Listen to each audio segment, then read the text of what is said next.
তুমিও কি ঘন্টার পর ঘন্টা পড়তে থাকো আর ভুলতে থাকো? তাহলে তুমি নিশ্চয়ই 3টা ওর্স স্টাডি মেথডস ব্যবহার করছো। আজকে তোমাদের এই 3টা ওর্স স্টাডি মেথডস ধরায় দিব এবং এর পরিবর্তে 3টা বেস্ট স্টাডি মেথডের সাথে তোমাদেরকে পরিচিত করাবো। ওর্স মেথডগুলোর মধ্যে একটা হচ্ছে প্যাসিভ রিডিং।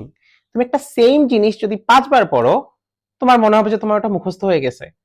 এটা তোমার ব্রেন তোমাকে বুঝাবে, কিন্তু আসলে কিন্তু তোমার মুখস্থ হয় নাই। 2 নম্বরে আসে মাস হাইলাইটিং। তুমি একটা চ্যাপ্টারের সবগুলা লাইন দাগায় রাখছো, বই খুব কালারফুল, দেখে মনে হচ্ছে পড়া হয়ে গেছে, কিন্তু পরের বার পড়তে গেলে দেখবা সবই গুরুত্বপূর্ণ মনে হচ্ছে, কিছুই মনে নাই।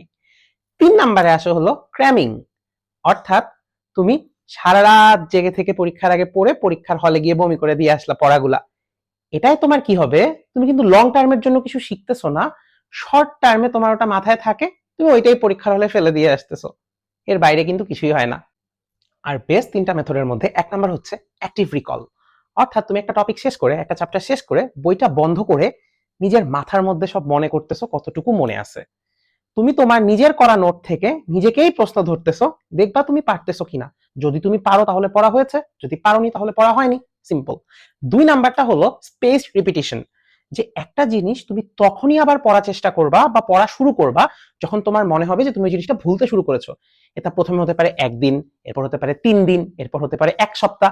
এভাবে হতে হতে একটা সময় পড়াটা অটোমেটিক্যালি তোমার মাথায় গেঁথে যাবে। এবং লাস্টলি 3 নাম্বারে আসে হলো দ্য ফাইনম্যান টেকনিক।